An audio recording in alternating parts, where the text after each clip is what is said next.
तव कथामृतम् तप्तजीवनम् कविभिरीडितम् कल्मषापहम्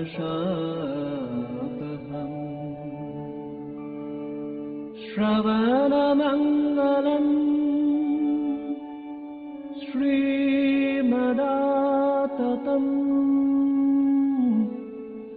भुवि गृह्णन्ति ये भूरिदा जनाः भुवि गृह्णन्ति ये भूरिदा जनाः।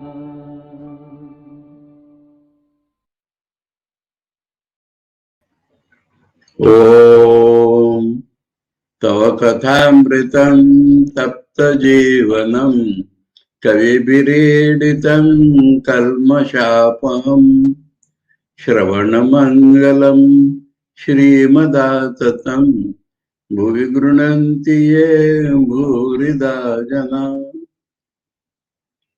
After a long discussion on some necessary general matters regarding the meaning of the word gospel and about the gospel itself, that it is a translation of the Bengali Sri Ramakrishna Kathāmrita.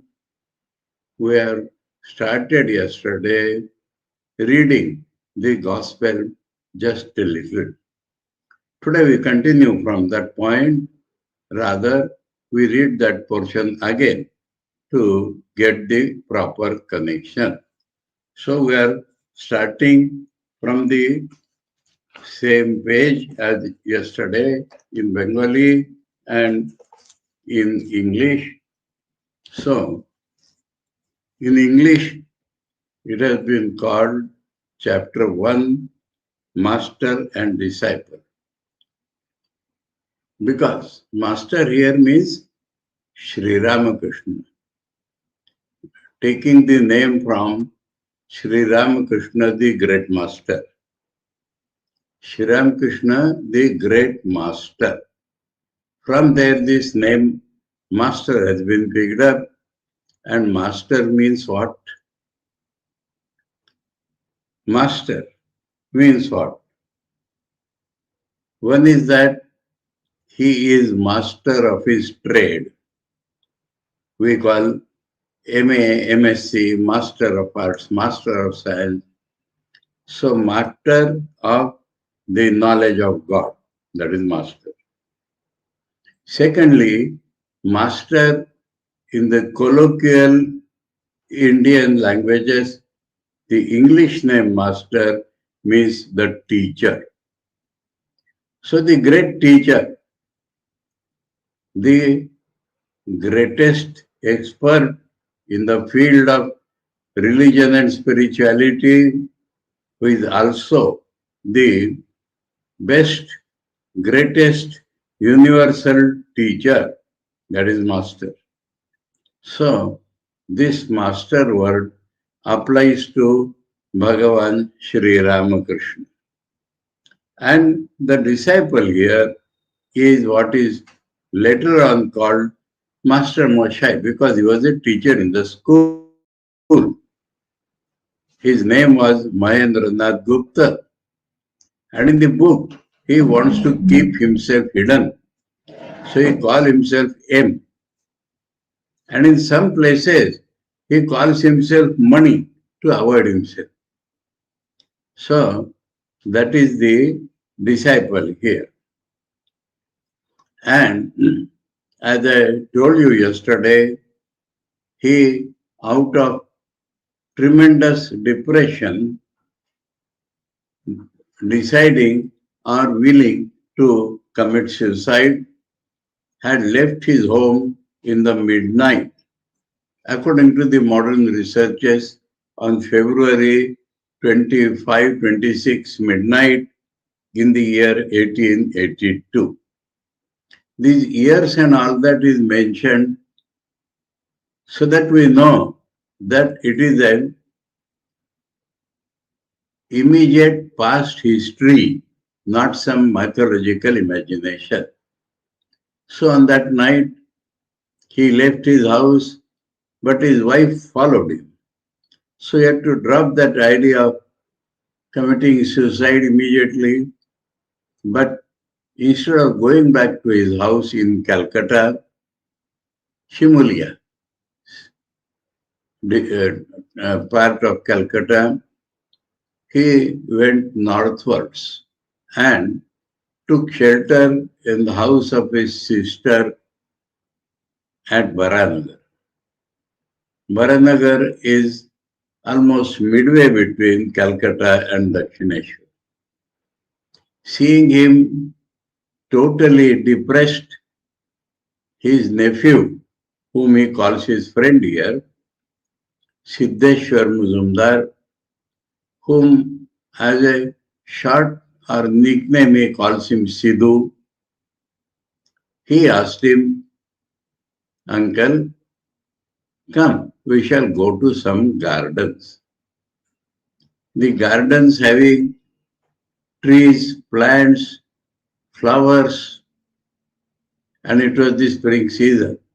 So blooming flowers and that sweet smell and the presence of greenery also has the capacity to elevate a man's mind, at least for the time being. So Master agreed, and they were going from garden to garden, northwards. So they had approached almost Dakshineshwar, where Sri Ramakrishna was staying. Dakshineshwar is north of Calcutta. There is a Kali temple. It is mainly a Kali temple, so it is called the House of Kali. But it has a big garden on the bank of the Ganga, and along with Kali temple, there are, that in the description, there are 12 Shiva temples with 12 different names of Shivas. And in front of it has 3-4 approaches. From the Ganges, the main ghat steps. Above that, there is a enclosure slide. So it is called Chandni Ghat. Near that, little north of that, is another ghat called Bakultala Ghat. So these are two approaches from the Ganges. And then opposite of that, at the other end, is the main gate, from where people coming from Calcutta, they enter. And to the left side of it, that is north side of it, at some distance, is a smaller gate. And it is mentioned as the back gate. And that is used by the people of the Dakshineshwar village to come to that temple. So, the Siddheshwar said that there is a charming garden on the bank of the Ganga. Will you come there? A Paramahansa lives there. Now we pick up our reading. It was on a Sunday in spring, a few days after Sri Ramakrishna's birthday. That is mentioned to locate the time. Sri Ramakrishna's birthday that year was on 23rd February. So, no, 23rd February, another thing had happened that is not mentioned in the English book, mentioned in the original Bengali book, that Keshav Chandra Sen had come in a steamer with one Christian preacher And he asked Sri Ramakrishna to come on the board, and they had traveled through that. So Mr. Cook was the preacher. So in the Bengali it is mentioned a little after Mr. Cook. And that date is known that it was 23rd February. So it has been calculated that it was 26th February. As I mentioned yesterday, because he did not have his diary, so he made these notes on the blank paper after going back to his sister's house. And we have seen yesterday how phenomenal was his memory, and going back he used to struggle. And sometimes it took 1 week for one day's conversation to be noted. And in the night, sometimes the whole night he would spend for writing. And if he was not satisfied with his own writing, he would go into deep meditation, and then the picture would become clearer to him, and he would write. So, like that he has written. So, because the exact date is not known, he has given these indications, and it has been found that it is the 26th February. So, for that he mentions a few days after Sri Ramakrishna's birthday that M met him the first time. Sri Ramakrishna lived at the Kali Badi, the temple garden of Mother Kali, on the bank of the Ganges at Dakshineshwar. Now we may think of the relevant portion from Sri Ramakrishna's life for those who do not know anything about it. Those who know will well remember that Sri Ramakrishna spent his boyhood in Kamarpukur, in the Hooghly district, about 70 miles or kilometers from Calcutta. But his elder brother opened a Sanskrit school in Calcutta. And because Sri Ramakrishna's education, secular education, was not proceeding in Kamarpukur, and he also, Ramkumar, he wanted his help, so he brought him to Calcutta. And then this Rasmani was not of a high caste, though she was noble, very rich, and had valor. So people called her Rani.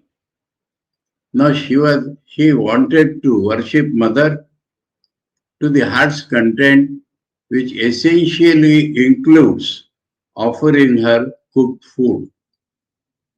But people were dissuading her that because you belong to a low caste, no Brahmin would accept food there. Now, on this, Sri Ramakrishna's elder brother Ramkumar sent a solution in writing. It required a little tyaga, renunciation from the Rani. Let Rani write down, at least on paper, that she has gifted this temple and all the property to her family priest, Brahmin. And on his behalf and by his consent, Rani is managing this temple. Then Brahmins will have no objection. And because of that, she requested Ramkumar himself to come and do the worship. She will not get a good worshipper than him. And he accepted. Ramakrishna had no way now. So he also came and started living there. Then he himself became a worshipper, and all that is given in the introduction. And he spent all the life of his hard sadhana there. And after sadhana, when he became well known and started educating religiously, spiritually into the rich Indian tradition, to the English educated young people, because Keshav Sen, whom we just mentioned, was the leader of the young Bengal or the young Western educated people of Calcutta or Bengal who were religiously inclined. And because Keshav started preaching openly about Sri Ramakrishna, people came to Sri Ramakrishna. And he spent almost all the remaining years of his life, except the last 1.5 perhaps, 1 year, he went to Calcutta for treatment. So this is Dakshineshwar. And Master Masha went there in 1882. So that is why, and in the beginning, if you were attentive, Sri Ramakrishna's room is shown in the beginning. And you must have seen there are 2 bedsteads there, a big and a small. And the small was like a chair and table. And if he sits with the back to the pillow side, he is facing east. That is what will be the mentioned here. So, Sri Ramakrishna lived at the Kalibadi. Kalibadi. Badi in Bengali means house. Kali is the mother of the universe, worshipped as Kali. Kali normally means black, but here Kali does not mean black. Kali means the power, the Shakti of Mahakal. Kali is the time element. Kali is the destroyer. Of course, she herself is the creator, preserver and destroyer. But worshipped in that terrible form of destroyer, as far as the color is concerned, she is of blue color. And her temple is the main. 12 Shiv temples are there, and there is a temple for Radha Kanta. Radha Kanta is the beloved of Radha, that is Bhagwan Shri Krishna.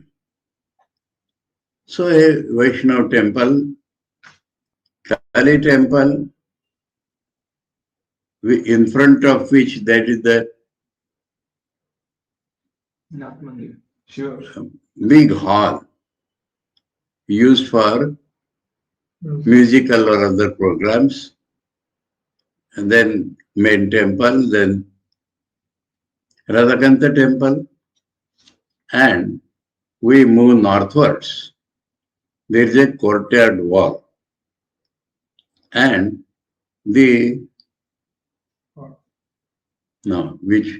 direction we are going? West. Yes, north. Then this is west. So the northwest corner in that courtyard is Sri Ramakrishna's room. And you have seen the inside picture of that room. So entering from the main gate, it was a great thing because Siddheshwar had talked about garden and Ganges. But as destiny would have it, from the gate they entered Sri Ramakrishna's room. Okay? So that is how Sri Ramakrishna was staying. And the name Gospel tells us that God Himself has come to console man burnt in this world, to give solace to him, to lift him till he reaches the fruit of his life beyond all sorrow. So, in being at leisure on Sundays, had gone with his friend Shidhu to visit several gardens at Varanagar. This you have seen that MS slightly camouflaged it. He cannot write in the open public that I wanted to commit suicide and Siddheshwar Swami like that. So, it is true also that because it was Sunday he had leisure. But he was for 8 days leisure because he was staying in his sister's house.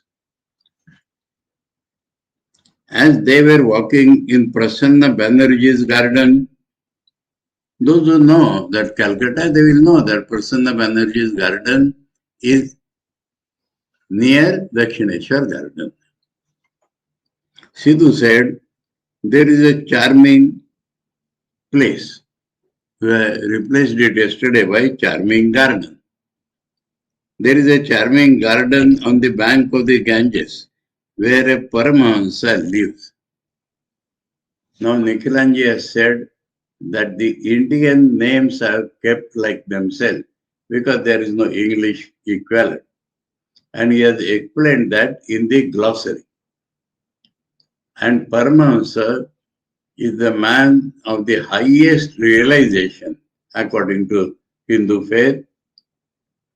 And literally it means that legendary, that if there is a swan, then if you keep mixture of water and milk, he has the capacity to drink milk leaving the water back. So using that analogy, the real substance in this world is God. Everything else is only the appearance. So from this world, the man of highest realization will pick up God only. So that is called Paramahansa. And because Paramahansa lives there, was an additional inducement to visit that temple garden. And as it is, they went to the Paramahansa himself.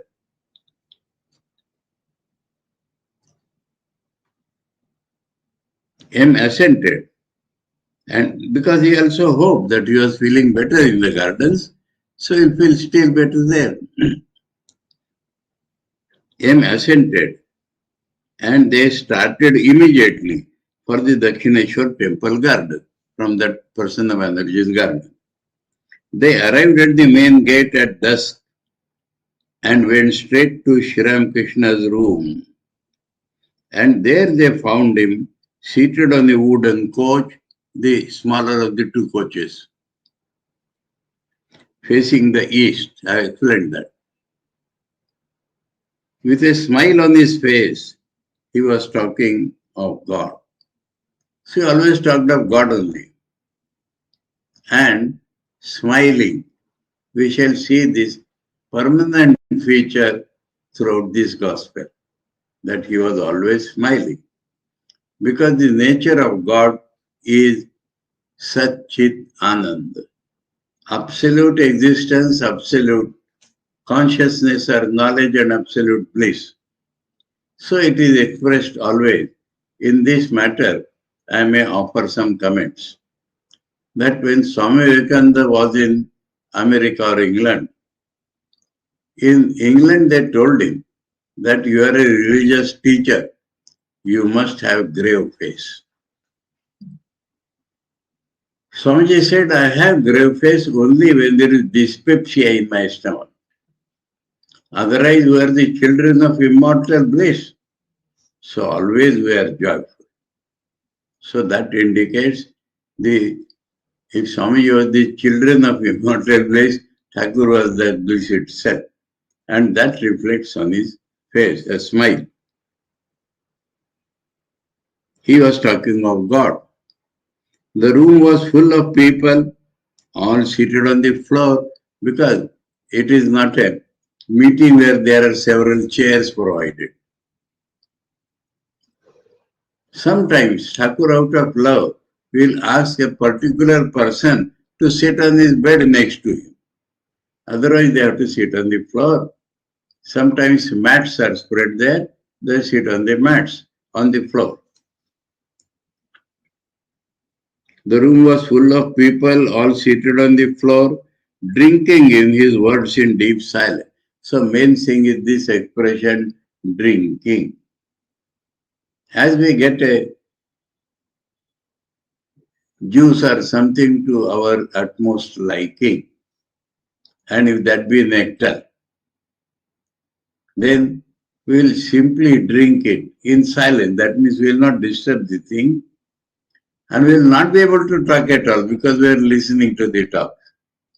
But the listening is like absorbing inside. So it is called drinking. M stood there speechless. So that is the first reaction. M stood there speechless and looked on. Wonderstruck, speechless and looked on. It was as if he were standing where all the holy places met, and as if Shukadeva himself was speaking the word of God. Now we find two things here. M has a great poetical temperament that we find here. And so he thinks of so many similes. Secondly, that of course this he has written much later, expanded after 10-11 years. So we have to acquaint the non-Indians and Indians also of the present age. Who is this Shukadeva? Now there was a great sage in India called Bhagwan Vyas, and he prayed to God to give him a pure son with whom he could talk of God always. So the son was so pure that as soon as he was born, he started going toward the forest. They say that he was born when he had 12 years lived in the mother's womb. If you don't want to believe this and want to look from the modern side, he lived in his house for 12 years. And when he became aware of the things around him, he started going to the forest. Vyasadeva followed him and called him by his name. He won't look back even. The great sage Narada met Vyasa and said, "You have become old, you wanted a pure son. So you should talk to him about God only." So, hearing this word God, he halted. So Vyasdeva said, "My son, come, I will talk to you about God." And in that way he was pulled back to the house. And he stayed in the house only till he learned about God and then again walked out. So such pure is Shukadeva. And there was a king Parikshit.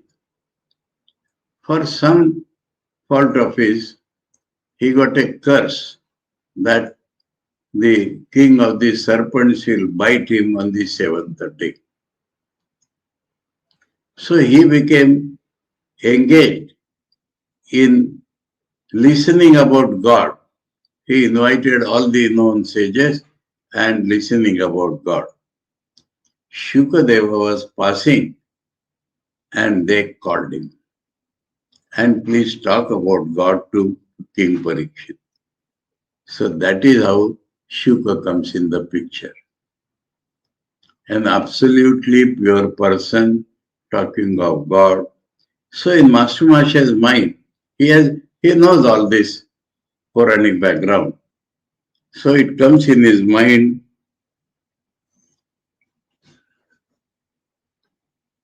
where all the holy places met. Now actually, are they holy places?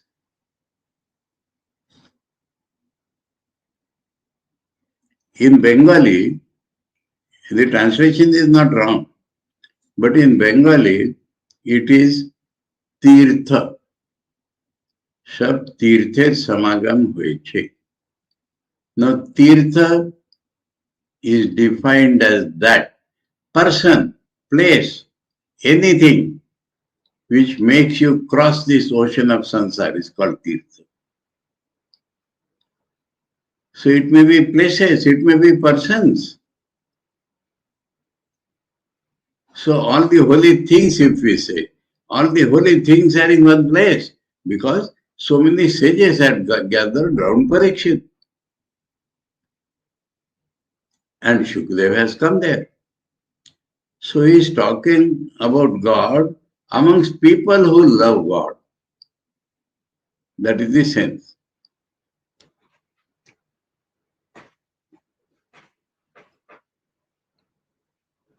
Or as if Sri Chaitanya were singing the name and glories of the Lord in Puri with Ramananda, Swarup and the other devotees.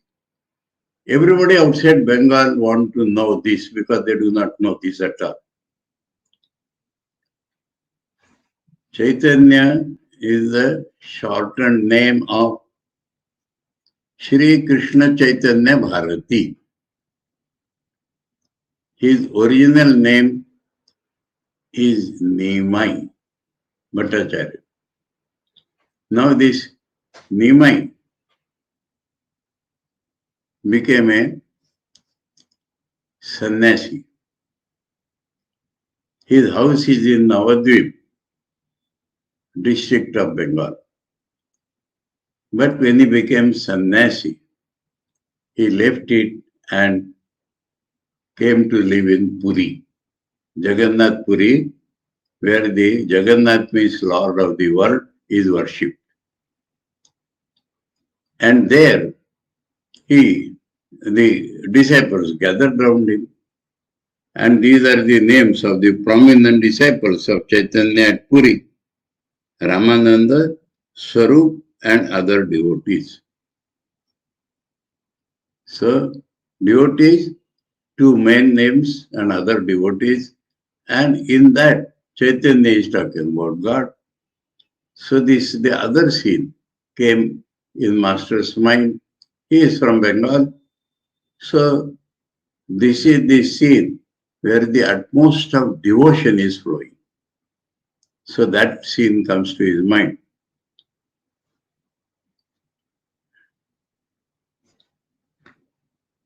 Sri Ramakrishna said, now as we just now mentioned, before I read this I am telling, we mentioned of Master's prodigal memory plus the objectivity of his mind. Why I am saying so? The conversation here was not understood by Master at that time. But he is able to report that verbatim. That is the fun. So, Sri Ramakrishna said, when hearing the name of Hari or Rama once, for non-Hindus, Hari is the name of Vishnu, the sustainer of this universe. He is called Hari because he steals as if all our sins. So he is called Hari. Or steals our hearts because of his attraction. So that is called Hari, Vishnu. So his name is the most holy thing. And Rama is one of the incarnations of that Vishnu. One of the prominent incarnations. The other prominent being Krishna. But Krishna in Hindu mind is identified with that Vishnu. So Hari means Krishna. Hari means Vishnu or Krishna. And Rama is another incarnation. And hearing the name of Hari or Rama once, you shed tears of joy and love. And your hair stands on end. That is also extreme joy. Now what does it mean? It means you are experiencing that God within who is full of bliss and love. So just taking the name once, that means that love is already there. Just take the name once, all that comes up. then you may know for certain, Thakur's talk is always certain, that you do not have to perform such devotions as the Sandhya anymore. I would suggest the change of one word, because it is involved in the next sentence. In Bengali, Sandhyadi karma ar kurte hoibe na. So, work or ritual, Sandhya, etc. So, you have to explain what is this Sandhya. Sandhya is the juncture of day and night. Sandhya is the juncture of night and day. Sandhya is also at mid-noon, because the juncture of sun rising and sun setting. And some people believe Sandhya is in the midnight also. So what happens? When the day is there, we are filled with Rajogun, activity, dynamism. And when it is moonlight or night, we sleep. We are filled with Tamogun. Not in the modern days of topsy-turvy. No, I was so much pained that in places like Rishikesh, one of famous tirthas, they play badminton, boys and girls, in focus lights. Anyway, so what happens? In the night we are filled with Tamogun. Now, at this juncture, there is Sattvagun, the calmness in nature, balanced calmness in nature, not inertia, calmness. And so, there is a ritual prescribed there. That is called Sandhya Vandana. In short, Sandhya. Now, what is the main part of that Sandhya Vandana? It comes later on in this paragraph. Gayatri Mantra is to be chanted during that time. That is the main point. But because mind will not suddenly concentrate on that Gayatri Mantra, a ritual is made. And when the mind becomes calm because of that ritual, then you do Gayatri. That is the idea. Now, it is this ritual which Thakur means. So in English, devotion, translation is all right. Devotional something. But karma, work, ritualistic work, or work in general. So, you will not have to do ritualistic work anymore, no, for certain. Now, this is the first day, and Gospel will describe all the states of spiritual life, high and low. But this is very, very high state. But as we are meeting it, we are bound to explain it at this very step. Man's purpose of life is to realize God. That is the only thing which gives him fulfillment. And for that, the main means is love for God. Wisdom follows that love, or wisdom generates that love. But the force is that love. And to generate this love, we follow a ritual. Now, in karma, in ritual, in work, we have a gross I am the doer consciousness. And this is the first step of progress. But when we do it for several days, and get filled with the love which is the object of this worship. And when the love comes, then you do not require that ritual. And if you, by force, that ritual you continue, then it brings your mind down rather. So, Thakur is telling, once you take the name, so you have gone beyond karma. These are stages in spiritual life. You are experiencing God now. You have not yet reached the goal of life. Because Thakur said, then this has to be done. But you have climbed one step. So, when hearing the name of Hari or Rama once, you shed tears and your hair stands on end, then you may know for certain that you do not have to perform such devotions or such actions as the Sandhya anymore. The sentence is not complete. Though it is completed here, then only you have a right to renounce rituals. Now, what is this right? Bengali original or the Sanskrit word is adhikar.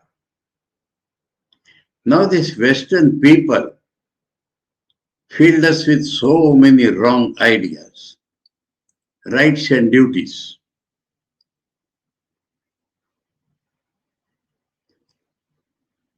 In India, we had right to do this duty. Brahmins have a right to do this duty. Kshatriyas have a right to do this duty. So, adhikar. And this has to be understood properly. Adhikar is something which you can do according to the state of your mind. But you can do bad things also. So adhikar is that which you can do and which will cause spiritual progress in you. That is the full definition of the word adhikar. That is why I said you have right to do this duty. And that is what Thakur is talking about. That know for certain that you do not have to perform such devotion as the Sandhya anymore, then only will you have a right to renounce rituals. Karma tyager adhikar hoye. You have a adhikar of giving up the karmas. Now this giving up also becomes a karma. So Thakur explains it in the next part of the sentence. Or rather, rituals. Now here ritual is mentioned. Rituals, or rather, rituals will drop away of themselves. Now, a beautiful expression is there. Rituals have not dropped away, will drop away. And will drop away means they are on the course of getting dropped away.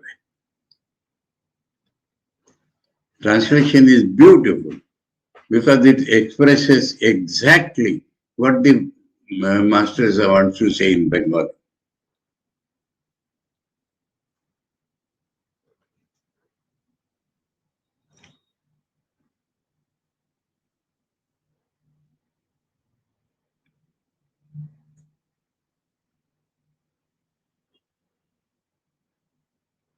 তখন কর্ম ত্যাগের অধিকার হয়েছে কর্ম আপনা আপনি ত্যাগ হয়ে যাবে হয়ে যাচ্ছে that means the gradual process of karma dropping down. is happening. So, you have not reached the goal of life. Because he says, then it will be enough if you repeat only the name of Rama or Hari, or even simply Om. Here we are getting so many things. That means this much is necessary still to complete your life. You have to repeat the name of Rama or Hari or Om. It immediately tells us Thakur's liberal mind. First itself, but both were forms of Vishnu only. But now he says Om. Om is the name of the Nirakara Brahman. If you, in your mind, you are worshipping God who does not have a form, then you address him as Om. So this he generalizes Thakur and says that you can repeat the name of Rama or Hari. We find another thing, Master has exact memory, that Hari and Rama have become Rama and Hari. Because there is no particular preference there. And additional Om.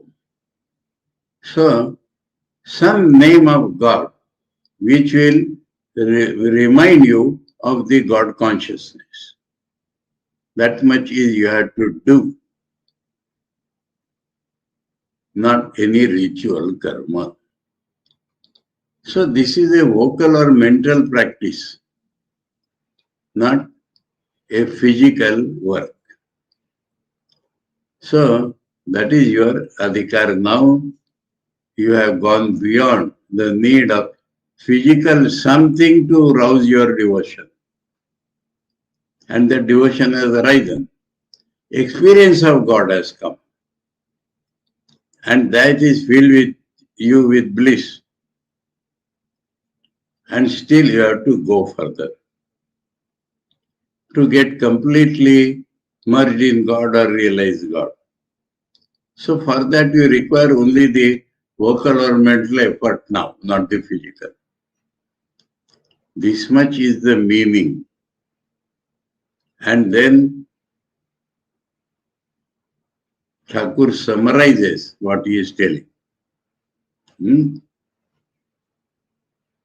Continuing, he said, the Sandhya merges in the Gayatri and the Gayatri merges in Om. I have told you, Sandhya is a ritual prescribed for bringing our mind to Gayatri. So when you advance, you don't require that Sandhya. Immediately your mantra mind goes to Gayatri. And what is Gayatri? I must explain it here. Some people wrongly made Gayatri into a Devi. Gayatri is a Devi, the Devi of that meter. In India, everything is gods and goddesses. So, Gayatri Mantra is a mantra also called Savitri Mantra. It is mantra of the sun god. Sun representing the inner god called Hiranyagarbha. And it is a mantra for sun god. Savitru. So, Savitri. Not Savitri of Satyavan Savitri. Savitru Devata Mantra. Now, the meter is Gayatri. And so, it is called Gayatri Mantra. And this meter also has a goddess. So, but it is not the mantra of that goddess. Mantra is of sun. And what is the sun? Or the indwelling reality. So that is what we are worshipping. And that indwelling reality is best known by the word Om. So Om is a part of Gayatri. Those who know Gayatri, they chant Om at both ends of Gayatri. So the purpose of Gayatri also is a shortened form of Sandhya Vandana, essential form. Short means not just long and short. And Sandhya, so many thoughts are coming to my mind because I heard people wrongly explaining Sandhya. One of our Swamis, I was in a car and the driver had put that cassette. Anything you do in spiritual life is Sandhya. You do pranayama, that is Sandhya. No. Sandhya is from Vedas. And Sandhya is the devotion toward the Hiranyagarbha represented by the sun god. Because sun gives light to all the world, so this innermost God gives light to our intellect. So that only is called Sandhya. And Sandhya has to begin and end in Om. Because Om is the nearest name of that innermost reality. Without any form.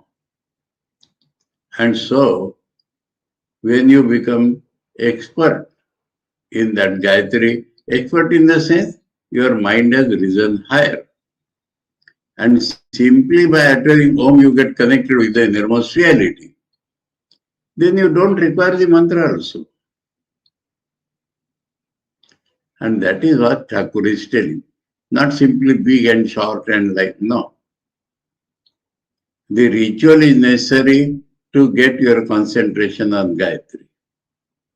And Gayatri being prayer of sun god or the innermost reality, Om is the direct name of that reality. And so we pray to you and we meditate on you, all that is not necessary. And that you are all pervading, all that is carried by the word Om. So this is what Thakur is telling. And as I said, Master Masha has not understood it, we shall see later on. But he has noted it correctly.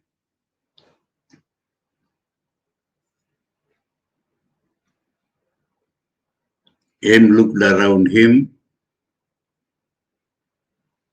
That means after listening to this much. M looked around him with wonder. Wonder means, what is wonder?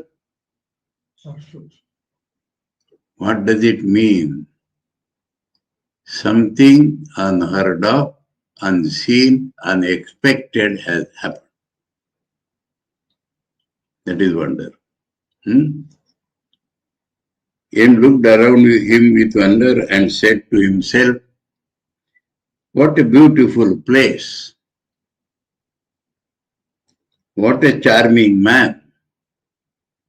How beautiful his words are. Now, I will tell one more thing here. The translators are taught that if you get the same word repeated, you should translate it by another word. Why I am telling? In Bengali, ki sundar sthan, ki sundar purush, ki sundar tar katha. So, if we put that, it will be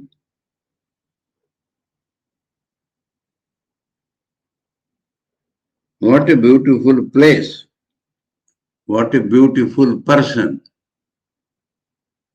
how beautiful his words are.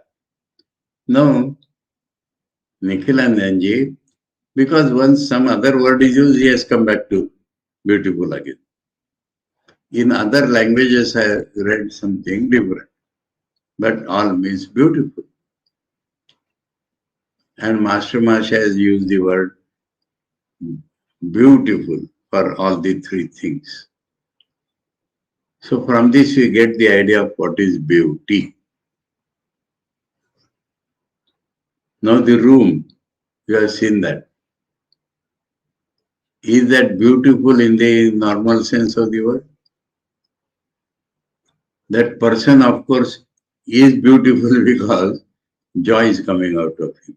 And his words have the words beauty, physical beauty. So what is the definition of beauty? The experience of which gives joy in your mind is called beautiful.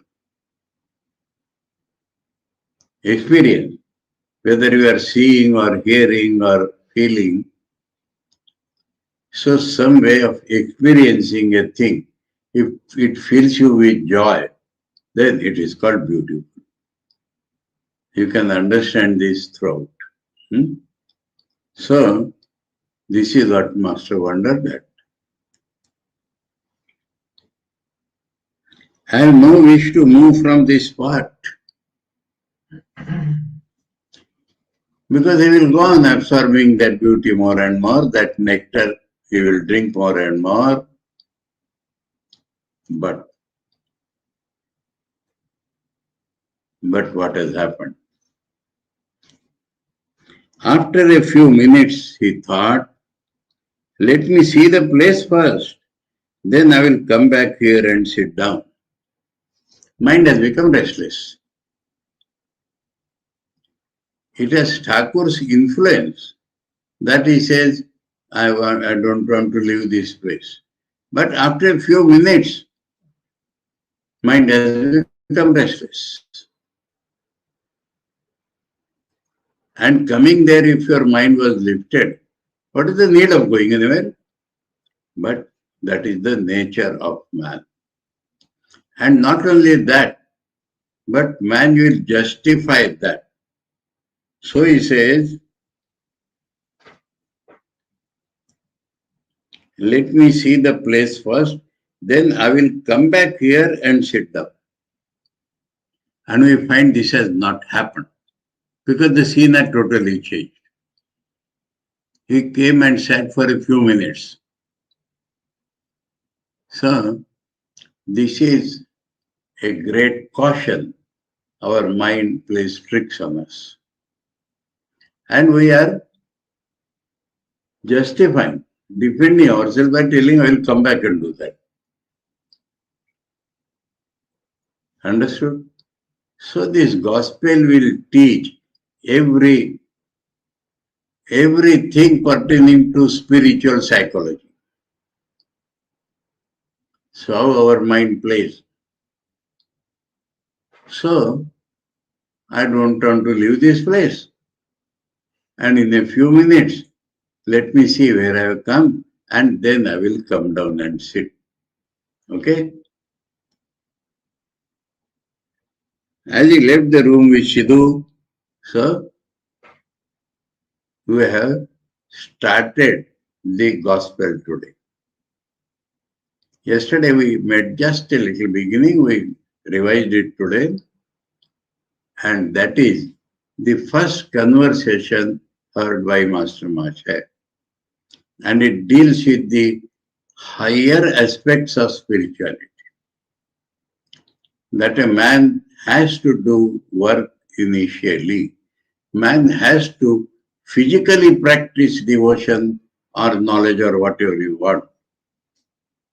And that will make his mind rise above. And after he rises, he need not perpetuate that ritual. And so he goes into the next level. And there, only this vachika, vocal or mental effort is sufficient. So, this profound truth of spirituality we are getting on the opening day.